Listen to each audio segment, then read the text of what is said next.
Սիրելի հեռուստադիտողներ, մենք շարունակում ենք մեր ուղիղ եթերը եւ աշխատանքը եթերում։ Ես ինչպես խոստացել էի, շատ հետաքրքիր զրուցակիցներ ունենք այսօր տաղավարում։ Իդեպ ասեմ, մինչ եթեր այս գովազդի ընթացքում շատ դրական ու պոզիտիվ լիցքեր հաղորդեցին ամենայն դեպս ինձ ու մեր ողջ թիմին, ովքեր աշխատում են այս եթերի համար եւ իհարկե ներկայացնեմ ձեզ մեր շատ սիրելի հյուրերին,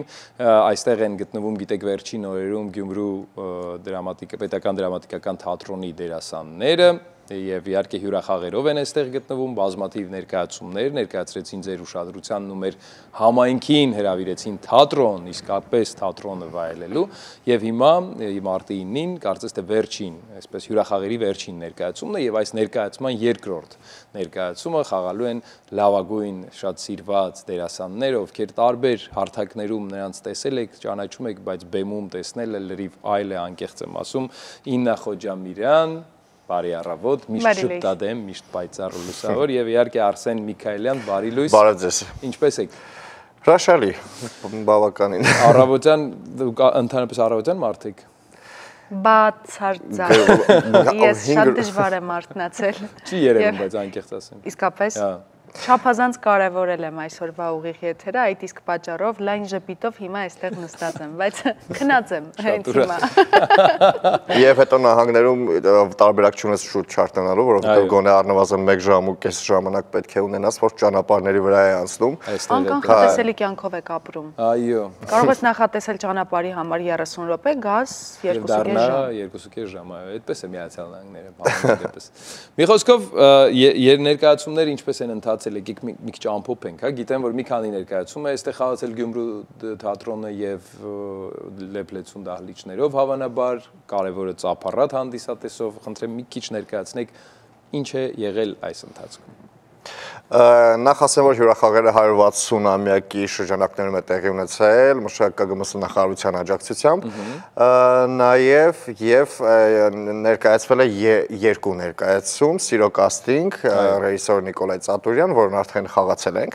որտեղ զբաղված են մեր շատ սիրելի դերասանուհիներ Անահիտ Քոչարյանը, Սուսաննա Բաղդասարյանը եւ Դիանա Մացոյանը, եւ երկնագույն շանաչքեր ներկայացումը Ռաֆայել Ասատրյանի բեմադրությամբ, Մարկեսի համանուն պատմվածքի հիման վրա, եւ որտեղ խաղում են իմ մեր սիրելի Իննա Խոջամիրյանը եւ ես խաղացել ենք առաջին ներկայացումը, երկու ներկայացումներ բավականին լավ են անցել ու զարմանալիորեն վախունեինք այս ներկայացման հետ կապված, որովհետեւ անկախ ամեն ինչից մի փոքր վտանգավոր թեմա է ընկալվելու իմաստով եւ ուզում էինք հասկանալ թե հանդիսատեսը արդյոք կսիրի ներկայացումը թե չի սիրի, բայց պարզվեց, որ սիրեց եւ առաջի ներկայացումը ունեցանք sold out եւ որոշեցինք, որ մարդիկ ովքեր չհասցրեցին դիտել, գոնե հնարավորություն ունենան մարտի 9-ին եւս մեկ ներկայացում ունենանք եւ մարտի 9-ին այստեղ AM-ն ու PM-ը ես միշտ խառնում եմ, ինան ուղում է ամսի 9-ին ժամը 17:30 19:30 այստեղ չեն հասկանում 7:30 նո հասկանում են իհարկե, բայց 7:30 PM այո HBO Pasadena-ի այո դահլիճում խաղում ենք մեր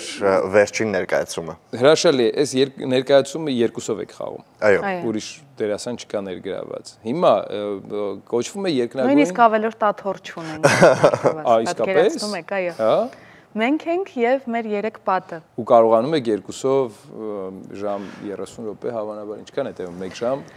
երևի 1 ժամ 5 րոպե մոտավորապես տևում 1 ժամ 5 րոպե 1 ժամ 10 րոպե բայց 1 ժամ 5 ու 10 րոպե տոտալ լարվածության րոպեներ են դրանք, որովհետև Գաբրիել Գարսիա Մարկեսի սիրունագույն ստեղծագործություններից մեկն է սա, սիրունագույն։ Փոքրիկ, բայց սիրուն, շատ։ Լիրիկական ֆանտազիայի մեկ գործողությամբ, որի ընթացքում մի ժամվա ընթացքում մենք հասցնում ենք պատմել շատ սիրուն պատմություն տիեզերական պլատոնական սիրո մասին, երազի սիրունագույն փոխհարաբերությունների, կին-տղամարդ փոխհարաբերությունների, դրանց կոնֆլիկտի, երազանքների շատ խորքային բաների մասին ենք հասցնում պատմել։ Սիրունագույն ներկայացում ասա։ Սիրունագույն սիրո մասին ներկայացնելու համար պետք է նաև ապրած լինել այդ ճանապարհը կամ ունենալ այդ այդպիսի սիրո ճանապարհի պատմություններ, դրվագներ, դուք պարզապես կերտել եք այդ կերպարը, թե դուք ինքներդ այդ դրա միջով անցել եք։ Անցել ենք վստահաբար։ Չկա մարդ թերևս ով կյանքում չի անցել եւ չի ունեցել նմանատիպ փորձառություն եւ մեծ սեր միանշանակ, բայց այս ներկայացումը չի պարտադրում ամենևին նման փորձ ունենալ, որովհետեւ այս ներկայացման շնորհիվ ես ու Արսենը մեր կերպարների շնորհիվ այնքան ենք մաքրվում եւ այնքան նոր էմոցիաներ ենք բացահայտում ամեն անգամ, ամեն սեանսի երբեք նույնը չի լինում այս ներկայացումը։ Երբեմն մենք մեր էմոցիաներից տալիս ենք տղային ու աղջկան, իմիջայլոց նրանք անուններ չունեն։ Տղան ու աղջիկն են։ Այո։ Եվ հակառակը։ Պիեսում էլ է այդպես։ Այո։ Այո։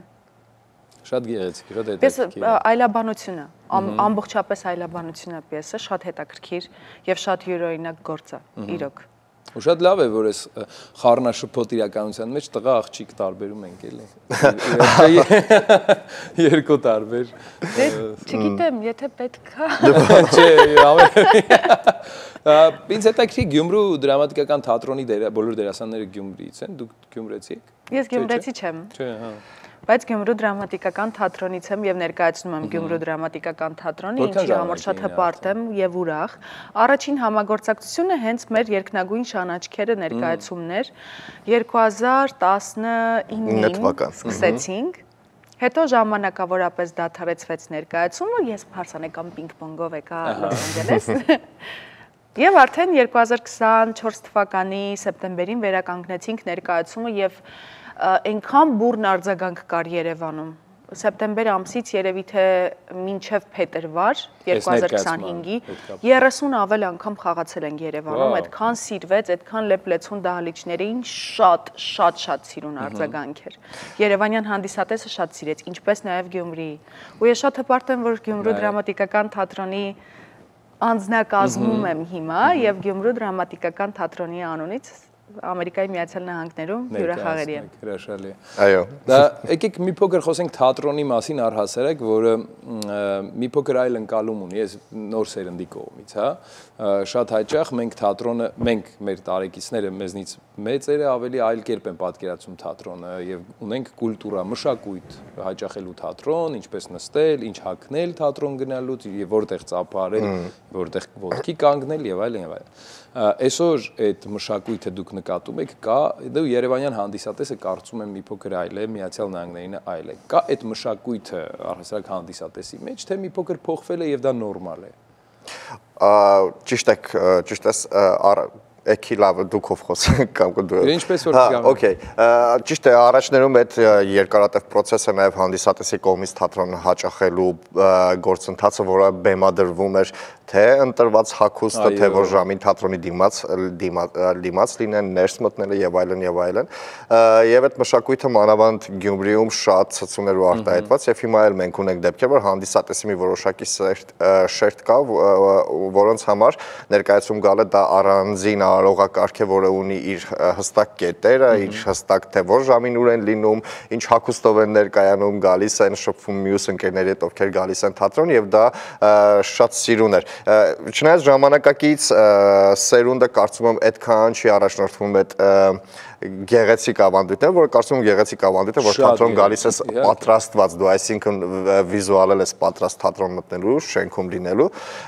ու դա տխուր է ցավոք սրտի, որովհետև ժամանակակից թատրոնը ինչքան էլ ժամանցային տար իր մեջ պարունակի, բայց այնուհանդերձ դա ի վերջո հանդիսատեսի եւ դերասանի ուղիղ փոխազդեցություն է, որը միայն այդ պահին ու այդ վարքյանն է տեղի ունենում, ու դա շատ ունիկալ պահ է, որը եթե հանդիսատեսը գիտակցում է, եթե արտիստը բեմին գիտակցում է, այդ պահը շատ կարևոր պահ է ու ապրում են այդ պահին հենց եւ դերասանը եւ հանդիսատեսը միևնույն ժամանակ։ Ու դա շատ պատասխանատու է ու կարևոր է ու շատ ուշուշ է լինում այդ անկեղծությունը, որ իսկապես կա դերասանի եւ հանդիսատեսի միջեւ, իսկ դա երբ ծնվում է, այդ պահն արժանի է, որ իրեն մի քիչ ավելի պատասխանատու մոտենաս ու պատրաստված գաս թատրոն։ Ես համաձայն եմ, որովհետև ես հաճախ տարբեր առիթների, դա կլինի, չգիտեմ, այլ միջոցառումներ, որտեղ մենք հաճախ այստեղ ներկա ենք գտնվում, ես մեկ-մեկ տեսնում եմ այնպիսի հագու կապով են գալիս, կամ նույնիսկ եկեղեցի լավ եկեք, այսպես ասենք, ես զարմանում եմ, ապշում եմ ուղղակի, ասում եմ, լավ տանը մարդ չի եղել, ասի որ գիտես, ինչ չի կարելի թատրոն գնալ, չգիտեմ, առօրյա շատ կենցաղային հագուստով, որը որ պիտի մի քիչ մտնի մեր ժողովրդին։ Այդ հագուստի պատկերացումները հավատացնում եմ տարբեր են։ Երբեմն կենցաղային հագուստ է հիմա բավականին տրենդային եւ դասական հագուստ է համարվում, ինչպես ասում են casual։ Հա, դա էլ իր հերթին կա նման բան, ես չեմ ուզում որևէ մեկին պարտադրանք դա հանդիսանա, բայց ինձ թվում է թատրոն կամ կարևոր նմանատիպ հանդիպումներ, միջոցառումներ ու խնջույքներ պիտի մի փոքր dress code-ին ուշադրություն դարձնել, թե ինչ ես հագնում տնից դուրս գալուց եւ ինչպես քեզ դրսեւորես թատրոնում։ Ես հիշում եմ ուսանողական տարիներին երկրորդ կուրսում էինք եւ ազատ օրեր, պատահաբար զուտ ուսանող կարգավիճակում շորտը հայերեն չգիտեմ ճիշտ ասած կարճ տաբատով մի խոսքով մտմեք տարու Վիրաբյան Տիգրանից թատրոնից դուրս արեց ու շատ ծիծաղել էր, բայց այդ պահին իհարկե շատ սուր ես նայում, բայց հետո մարսում ես ու հասկանում ես թե խոսքն ինչի մասին է, որովհետև դա գեղեցիկ պատասխանատվություն է, որին լավ է ուշադրություն դարձնել, դա ինչ որ մի կերպ նաև այս արվեստի մի մասն է կարծում եմ։ Իսկապես, այո, մասնակից են։ Եկեք խոսենք ներկայացումից մի փոքր կոչվում է երկնագույն շան աչքեր։ Ինչի մասին է ներկայացումը ընդհանուր, որ շան։ Իսկ ինչ եք կարծում, երբ որ կարդում եք մարտի 9-ին Մանուկյան Performing Arts Center-ում երկնագույն շան աչքեր, ինչ ասոցիացիաներ են գալիս ներկայացման հետ։ Ինչ կարող է լինել, հա, շատ հետաքրքիր է։ Այ հիմա մեզ է հետաքրքիր, հա։ Մենք այդ հարցի Ես ճիշտ ասած, այս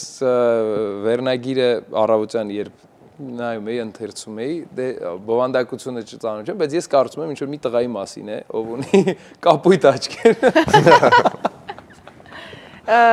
Շատ մեծ հույս ունեմ երկնագույն բառի հետ ոչ մի ասոցիացիա Չէ, բացարձակ, աչքեր է կապույտ։ Ինչ որ մի տղայի մասին է, հա, հավանաբար։ Հիմա մենք պատմենք, որովհետև վերնագիրը միշտ շատ վիճելի է եղել, որովհետև առաջին հայացքից երբ կարդում ես երկնագույն շան աչքեր, ինչի մասին է ընկալել եւ ընդհանրապես դա մի քիչ բարդ է, բայց ներկայացման մասին մի երկու բառ եթե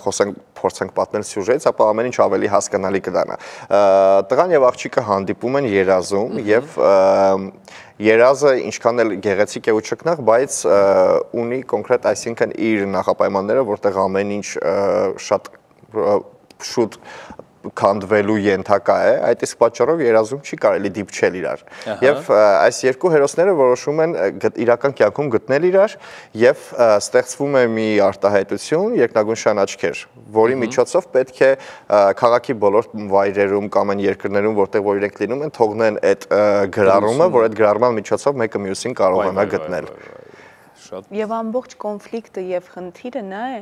որ տղան չի կարողանում հիշել երազները եւ տղան չի հիշում իր երազներն առավոտյան։ Երկնագույն շան աչքերը աշխարհում ամենաանհավանական եւ ամենաանիրական արտահայտությունն է, որ նրանք հնարել են, որը հնարավոր լինի հիշել։ Այսինքն որևէ բանի հետ ինքը չի ասոցացվում, որևէ իմաստ չունի, բայց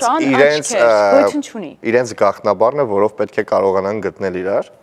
Իսկ թե ինչ է լինում ու ինչպես է զարգանում, արդեն կարող եք համենալ եւ ներկայացման ժամանակ նայել, հա։ Ես աղջկա տեսանկյունից կարող եմ պատմել, աղջկա տեսանկյունից էլ ավելի բացառիկ պատմություն է սա, որովհետև երբ պատկերացնում ես մի աղջկա, ով կարող է 3 տարի շարունակ ամեն օր գիշերը երազում տեսնել նույն տղային, հավատալ, սիրել, սիրահարվել, այդ բոլոր զգացողություններն ու էմոցիաները սիրո, պլատոնական սիրո ունենալ եւ հավատալ, որ դու կգտնես իրականում այդ տղային մոլորակի որևէ անկյունում եւ 3 տարի շարունակ հավատալ ու հենց այդ սպասումով էլ ապրել։ Մարդիկ գեղեցիկ հագնվում են, որ գան թատրոն, գեղեցիկ պատրաստվում են, որ գնան ժամադրության, բայց կան մարդիկ, որ խորապես պատրաստվում են քնելուց առաջ, որովհետև երազում ժամադրության են ամեն օր 3 տարի։ Եվ 3 տարի էլ չկարողանաս գտնել են մարդուն, ում դու սիրում ես, ում դու սպասում ես, եւ չգիտես էլ իրականում այդ մարդը գոյություն ունի, թե չէ։ Եվ երկու հանդիպումները միշտ հետաքրքիր են անցնում, այսինքն հերոսներն ինչ որ կերպ բեմադրում են իրենց երազները, թե այս անգամ ուր են լինելու, այս անգամ ուր են գնալու, իրենք իրենց երազի մեջ կատարում են այդ բեմադրական աշխատանքներն իրենց իսկ կյանքի, բայց իհարկե գլխավոր կոնֆլիկտը կայանում է նրանում, որ նրանք պետք է կարողանան գտնել իրար իրականության, բայց թե ինչ է լինում ու ինչպես է զարգանում, արդեն վերջը չենք ասի։ Ես կարծում եմ շատ հետաքրքիր, շատ յուրահատուկ էսպես։ Նախ վերնագիրը ընդհանրապես միշտ փորձում են կապել, չէ՞, ներկայացման հետ, այնպես որ դե այս դեպքում երևի թե պիեսն էլ այնպես է գրված, որ մարդիկ երկնագույն շան աչքեր, դե եկեք հասկանանք թե ինչի մասին է այս ներկայացում, ամեն մեկը մի կերպ կարող է պատկերացնել։ Ներկայացման մեջ երկուսն են ընդգրկված, ովքեր շատ հետաքրքիր կերպով փորձում են գտնել իրար աշխարհի տարբեր անկյուններում։ Սա հետաքրքիր սիրո մասն է, որը ունի էմոցիաներ, կարծում եմ, մարդիկ ավելի, այսպես ինքը հումորային չի դե բնականաբար, ներկայացումը ավելի լիրիկական բառը շատ լավ է ինձ կարծում նկարագրում ներկայացումը իր ընդհանուր տրամադրության մեջ։ Բայց միևնույն ժամանակ ծանր դրամա էլ չի։ Այո։ Լիրիկա, ճիշտ ես։ Երաս մեկ գործողությամբ էլի։ Մեկ գործողությամբ են։ Մեկ գործողությամբ, այո։ Հրաշալի, մենք սիրով հրավիրում ենք սիրելի հեռուստադիտողները HGBU Performing Arts Center, Pasadena-ում է գտնվում, բոլորը շատ լավ գիտեք, մարտի 9-ին, 27:30-ին, Տոմսերի համար կարող եք զանգարել ticket-micket, իդեպ հեռախոսահամարը նշված է, եւ շատ սիրված դերասաններին Իննա Խոջամիրյանն, Արսեն Միքայելյանը ներկայացնելու են երկնագույն շան աչքեր ներկայացումը Գյումրու դրամատիկական թատրոնի հյուրախաղերի շարքում, սա վերջին ներկայացումն է, հուսամ կրկին կգաք Միացյալ Նահանգներ տարբեր ներկայացումներով, կան պլաններում առաջիկա, թե դա դուք չեք որոշում, դա պրոդյուսերների հետ միասին պիտի պրոդյուսերներն են որոշում, բայց Վիրաբյան Տիգրյանը հետաքրքիր հակում ունի տարբեր ներկայացումներ փորձարկելու Ամերիկայի Միացյալ Նահանգներում, նախորդ ներկայացումը ամենևին ժանրով կապ չուներ այս ներկայացման հետ, կատակերգություններ, շատ լավ անցավ, շատ դեպլեցուն դալիճներ էին, շուրջ 4 անգամ խաղացին։ Ես ներգրաված էի, Արսենի առաջին այցն է Միացյալ Նահանգներն։ Պատկերացնում եք ինչ սիրուն ճամփորդություն ունենք։ Իսկ երկնագույն շան աչքերը դա կարելի է ասել ռեֆորմ ներկայացում ասա։ Հեղափոխական ներկայացում որպես այդպիսին, որովհետև ըստ երևույթի Լոս Անջելեսում հազվադեպ են լինում նմանատիպ ներկայացումներ, ինչքանով որ ես եմ տեղյակ եւ ինչքանով որ թույլ է տալիս եզրակացնել իմ մոնիտորինգը չեմ կարող ասել հստակ։ Նինա ջան, առհասարակ Լոս Անջելեսում ցավոք սրտի ներկայացումներ որպես այդպիսին որակով կամ Հայաստանից թատրոն, որ գա այստեղ հյուրախաղերով շատ քիչ է պատահում ու ամեն անգամ երբ գալիս են որոշակի դերասաններ կամ թատերական ներկայացումներ, մեզ համար ամենահաճելի դրվագն է ներկայացնել այդ ամենը ու առավել հաճելի է, երբ տեսնում ես հանդիսատեսը արձագանքում է, հաճախում է, գալիս է, ուրեմն ամեն բան վերջացած չի եւ մենք չենք գնացել շատ այսպես այլ դաշտ, որը կոչվում է կենցաղ, ռաբիզ կամ չգիտեմ ինչ դաշտ, որը համենայն դեպս էդ էլ պիտի լինի, բայց կարծում եմ թատրոնը մի այլ մշակույթ է, այլ տարր է մեր կյանքում, որ պիտի մշտապես գործի իրականության մեջ։ Ու շատ ուրախ ենք, որ Գյումրու պետական դրամատիկական թատրոնը պարբերաբար հյուրախաղերով գալիս է այստեղ, թող դա դառնա ավանդույթ նաև մյուս թատրոնների համար, ովքեր գործունեություն են ծավալում Հայաստանում ու բուռն գործունեություն են ծավալում, եւ գան այստեղ ներկայացումներ բեմադրելու, խաղալու եւ ներկայացումները հանդիսատեսին հասցնելու համար։ Մի փոքր էլ խոսենք կինոարվեստից, գիտեմ, որ ներգրաված եք նաև ֆիլմերում, չէ, տարբեր տեսակի, դուք հատկապես Արսեն ջան, չգիտեմ, դուք կաք այդ ավելի քիչ քան լինան, իրան ուղղակի ու անմիջական կապ ունի, ու կարծիքով նա ավելի հետաքրքիր նորույթներով ծանրակշիռ գործունեություն ա վարում Արսենը, որովհետև վերջերս նկարահանվեց Սիմոն հայ-ռուսական ստեղծագործության մեջ, հա, եւ ֆիլմ, հա 10 մասանի ֆիլմ էր Նարինե Աբգարյանի Սիմոն գրքի էկրանավորումներ, կես նկարահանումներն այստեղ էին տեղի ունեցել, կեսը արդեն Ռուսաստանում այդ վերջին նկարահանումների հետ կապված վերջին աշխատանքներ, որը եւ դեռ չի հեռարձակվել։ Արդեն ցուցադրել են, հա։ Պրեմիերով արդեն ու եթեր գնացել։ Սա Արսենի վերջին Ինաքոնը։ Ինան հանրություններ շատ ունի։ Իմ վերջինը սիրելի Սահմին էր։ Համ իմ պրոդյուսերական գործներ նաև, միևնույն ժամանակ ես էի մարմնավորում հերոսուհուն, շատ եմ սիրում այդ գործը։ Հերոստատեսային 10 մասից բաղկացած հերոստաֆիլմ էր, մեր վերջինը, հա, երկուսս էլ 10 մասում ենք աշխատել, Շատ սիրուն պատմություն էր եւ ես շատ ուրախ եմ, որ սիրվեց հեռուստադիտողի կողմից, շատ մեծ բուռն արձագանք ստացավ։ Իմ փոքրիկ ծագուկներ սիրելի Սահմին, առաջին քայլերից պրոդյուսերական ոլորտում։ Եվ շատ սիրուն որակյալ բան նկարելու ոլորտում էր լուրջ ու ամուր քայլ, որովհետեւ իսկապես չէ։ Գովում ենք ձեր եթերում։ Չէ, հիմա հայկական հեռուստաեթերում դե ցավոք սրտի գիտենք թե ինչ է կատարվում, հազվադեպ է լինում, որ դուրս է գալիս ինչ-որ մի հեռուստատեսային ստեղծագործություն, որն արժանի է ուշադրության եւ շատ կարևոր է որ մարդկանց ռեակցիաներից, որ հեռուստատեսության բալիկը փոխելիս միշտ ասում են, վայ, երևի Արտասահմանյան ինչ-որ կինո նկարել կամ ուրիշ բան է, բայց չէ, մեկ էլ տեսնում ես սիրելի Սահմին է գնում եթերում։ Դա շատ լավ գնահատական է, ասում որ առաջին հայացքից չեն հասկանում, չեն ճանաչում ոչ միայն, այսինքն առաջի հայացքից դերասաններին, որտեղ ուրիշ են եւ ուրիշ է մոտեցում, այլ նաեւ ընդհանուր մեծ ջանք ու եռանդ է գործադրվել, որ լինի ավելի մեկ քայլ գոնե բարձրացնի են ամեն ինչ որ ունենք մեր իրականության մեջ, որ ճանապարհ հարթի արդեն հետագա հայկական կինոյի զարգացման գործում էլի։ Հուսանք, որ ձեր շնորհիվ, նաև ձեր նման տաղանդավոր շատ դերասանների, պրոդյուսերների կամ կինո կամ թատերագործիչների մեր եւ թատրոնը եւ կինոն եւ հեռուստատեսությունը կունենա գեղեցիկ ու լուսավոր ապագա։ Կարծում եմ, որովհետև սրան ձգտում են, կարծում եմ, յուրաքանչյուրը, դերասանները, թատրոնում կամ ֆիլմերում աշխատող մարդիկ։ Շնորհակալություն ձեզ առավոտը մեզ հետ կիսելու համար եւ մարտի 9-ին ձեզ մաղթենք հաջողություն ու ամենաառաջնայինը դա ծափառատ, ջերմ, սիրով լցված հանդիսատեսն է։ Կարծում եմ այդպիսի հանդիսատես կունենանք մարտի 9-ին։ Մերսի շատ։ Սրտատրոփ ու անհամբեր սպասում։ Այո, շատ։ Երբ է մեկնելու Գյումրու դրամատիկական թատրոն դեպի Հայաստան։ Մարտի 10-ին։ Անկեղծ հաջորդ օրը։ Ներկայացումից անմիջապես հետո պետք է կարողանանք հասցնել, արագ նախապատրաստվել, հա ու արդեն էմոցիաներն էլ դնենք ճամփորդի մեջ, էйֆորիան, այդ կատարսիսը ու վերադառնանք Հայաստան թարմագույն էմոցիաներով։ Եվ իդ վերադարձի տոմսերը միանգամից վերցրեք, որ գաք նորից էլի այստեղ մեզ մոտ Լոս Անջելես վայելենք Գյումրու թատրոնի դերասանների խաղը։ Շնորհակալություն ձեզ։ Մարտի 9-ին սիրով հրավիրում ենք բոլորիդ եւս մեկ անգամ HBU Performing Arts Center դահլիճը ջերմ է, բնականաբար հանդիսատեսով եւ երկու փայլուն դերասանների մասնակցությամբ, ովքեր ներկայացնում են երկնագույն շան աչքերը, գեղեցիկ ներկայացումը, որի մասին որոշ մանրամասներ ներկայացրեցինք ձեր ուշադրությանը։ Իննա Խոջամիրյանն էր մեր տաղավարում, Արսեն Միքայելյանը, մենք ընդհատվենք կարճատև գովազդով ու վերադառնանք շարունակելու մեր եթերը։ Շնորհակալություն մեր գործընկերոջը Level ռեստորան եւ լաունջին, նրանք գտնվում են Գլենդելում, Կոլորադո փողոցում, նշված հեռախոսահամարով զանգարեք, ամրագրեք ձեր տեղերը, ընդհատվենք գովազդով։